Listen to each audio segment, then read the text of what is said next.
আসসালামু আলাইকুম ভিউয়ার্স, আমার সামনে দেখতে পাচ্ছেন জিক্সার এসএফ এর নতুন 250 সিসির ম্যাট কালারের একটি বাইক। আমরা সাধারণত যারা মোটরসাইকেল ইউজ করি আমাদের একটা সংশয় কাজ করে যে ম্যাট কালার বাইকে সিরামিক কোটিং করা সম্ভব কিনা। ম্যাট কালার বাইকে সিরামিক কোটিং করলে এটা গ্লজি ভাব চলে আসে, এরকম অনেকেই ধারণা পোষণ করি। এই বাইকটাতে বিডি মোটর ন্যানো কোটিংয়ে সিরামিক কোটিং করা হয়েছে, ল্যাব টেস্ট সার্টিফাইড, জার্মানের ফর্মুলায় তৈরি করা। তো এই বাইকটায় ম্যাটটাকে ম্যাট ফিনিশ রেখে সিরামিক কোটিং করা হয়। সাধারণত ম্যাটটাকে ম্যাট রেখেও করা সম্ভব, আবার অনেক সময় গ্লজি ভাব এনেও করা সম্ভব। তো এই ম্যাটটাকে ম্যাট ফিনিশ করার পরেও এই সিরামিক কোটিংটা কিভাবে আপনাকে প্রোটেকশন দিবে, কতটুকু স্মুথনেস থাকবে, আজকের এই ভিডিওতে সব কিছু বিস্তারিত আলোচনা করা হবে। সুতরাং আমি সবাইকে বলবো যে এই ভিডিওটা না টেনে সম্পূর্ণ টেস্টটি দেখার জন্য, তাহলে এই ম্যাট বাইকে সিরামিক কোটিং নিয়ে সংশয় করাটা আপনাদের কাছ থেকে দূর হয়ে যাবে। আমরা সাধারণত ম্যাট কালার বাইক নিয়ে অনেক সংশয় থাকি যে কোটিং করলে ভালো হবে কিনা, ম্যাটটা ম্যাট থাকবে কিনা। BD motor coating nano 10 professional ceramic coating, এই কোটিংটা এটাতে করা হয়েছে। তো সিরামিক কোটিং ম্যাট কালার যে কতটা ইফেক্টিভ আর কত সুন্দর একটা ফিনিশিং আসে, সেই ফিনিশিংটা এটা দেখলে আসলে বুঝবেন। এইখানে ম্যাটটাকে ম্যাট রেখে সিরামিক কোটিং করা হয়েছে। এখন কথা হচ্ছে ম্যাটটাকে ম্যাট রেখে সিরামিক কোটিং করলে কি আমার এই ওয়াটার রিপিলেন্সি, ধুলাবালু কম আটকাবে, এই ফ্যাসিলিটিগুলো আমি আসলে পাবো কিনা। তো এইটাই টেস্ট করার জন্য আমি আজকে পানি দিব, ওয়াটার দিব আপনার সামনে। এটা কিন্তু সিরামিক কোটিং করা হয়েছে আজকেই। আমি পানি দিয়ে দেখাবো যে এইটার যে ওয়াটার রিপিলেন্সি লেভেলটা এই সিরামিক কোটিং এর, এটা কতটা মানে শক্তপোক্ত বা কতটুকু ভাবে থেকে সেরে ওয়াটার রিপিলেন্সি যত ভালো হবে তত আপনার। দেখেন তো পানি কই, পানি স্প্রে বোতল আনো, এই বোতল ধরে পানি ঢেলে দিলাম। দেখেন পানি আছে, দেখেন তো সারফেসে পানি দেখতে পান কিনা। মানে ওয়াটার রিপিলেন্সি এত, আমি তো এটা একটা ভালো জায়গায় ঢালছি, এবার আমি সমান জায়গায় ঢালি, আসলে সমান জায়গায় ঢালি। হ্যাঁ, এই দেখেন এই যে বুটি বুটি যেটা হয়ে যাচ্ছে, দেখেন ওয়েট হবে, পানি পড়ে যাবে। সমান জায়গায় তো কিন্তু পানি নাই, পাশে ঢালি এই জায়গাটা একটা মানে সমান জায়গা, পানি থাকবে না। এত পরিমাণ ওয়াটার রিপিলেন্সি যেটা কাজ করবে, পানি থাকবে না। মানে এসিড ড্রেন, কেমিক্যাল স্টেশন বলেন, সব ধরনের ডিফেক্ট থেকে আপনাকে কিন্তু বাঁচাবে। এই যে স্প্রে করবো, হ্যাঁ এই দেখেন ওয়াটার রিপিলেন্সি অ্যাঙ্গেল, যেটা আমরা কনফিগারেশনে দেখি যে অ্যাঙ্গেল কোনটা, এটা হচ্ছে অ্যাঙ্গেল।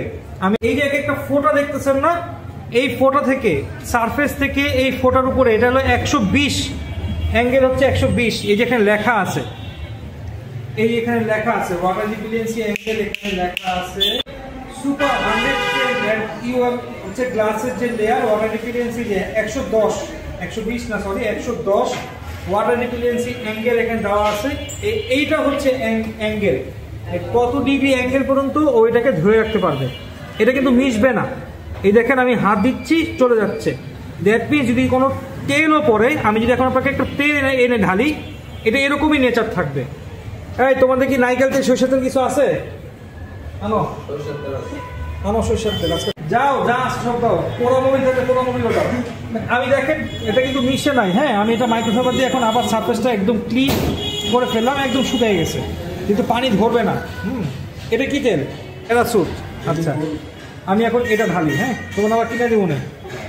দেখেন তো এই তেল কতটুকু ধরে, পড়া শুরু করছে কিন্তু।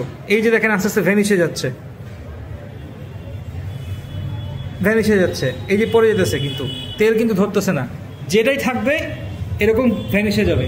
এখন তেল যদি না ধরে, আপনি যখন স্প্রে করেন দেখেন গড়ায় কিন্তু পড়ে যেতেছে, সব সারফেস থেকে কিন্তু ছেড়ে দিয়েছে। এখন যদি আমি স্প্রে করি, পানি স্প্রে করি, দেখেন বুঝতে পারতেছেন,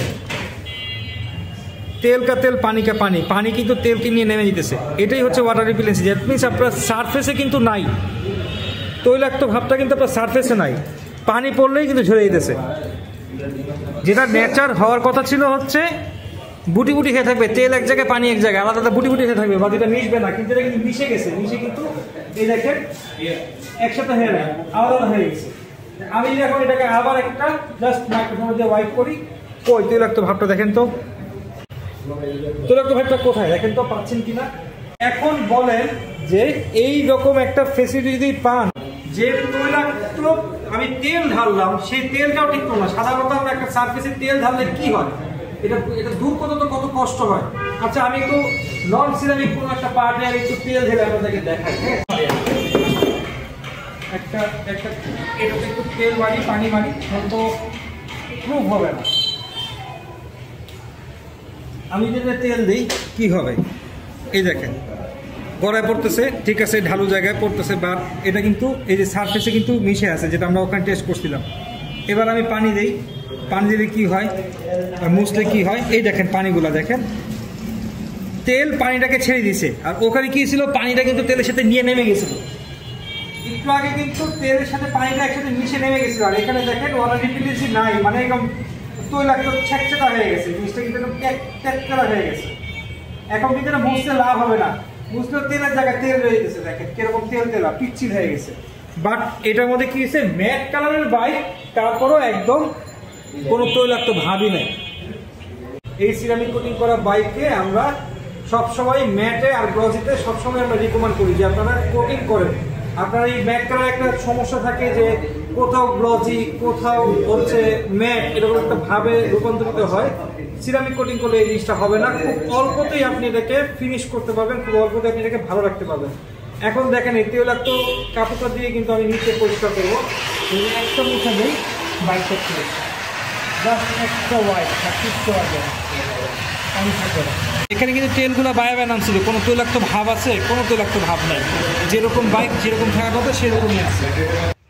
সো সিরামিক কোটিং করলে সব কিছু থেকে প্রোটেকশন পাবেন, ওয়েদারের যে একটা ক্ষয়ক্ষতি থাকে সেখান থেকেও আপনি সিরামিক কোটিংয়ে আলটিমেট প্রোটেকশন পাবেন। আশা করি আমাদের এই ভিডিওটি ভালো লাগলে অবশ্যই বেশি বেশি শেয়ার করবেন। যারা ম্যাট ইউজার আছে তাদের কাছে পৌঁছে দিবেন, আর যারা গ্লজি ইউজার আছে তাদের কাছেও পৌঁছে দিবেন। ম্যাট এবং গ্লজি সব বাইকেই সিরামিক কোটিং করা যায়, ম্যাটটাকে ম্যাট লুক রেখেই করা যায়। আলটিমেট পেইন্ট প্রোটেকশন সিরামিক কোটিংয়ের উপরে কিছু নাই। আমাদের বিডি মোটর শপের BD motor nano 10 inch ceramic coating জার্মানির ফর্মুলা ল্যাব টেস্টে সার্টিফাইড, যেটা 2 থেকে 3 বছর পর্যন্ত আপনাকে প্রোটেকশন দেবে। আসসালামু আলাইকুম, ভালো থাকবেন।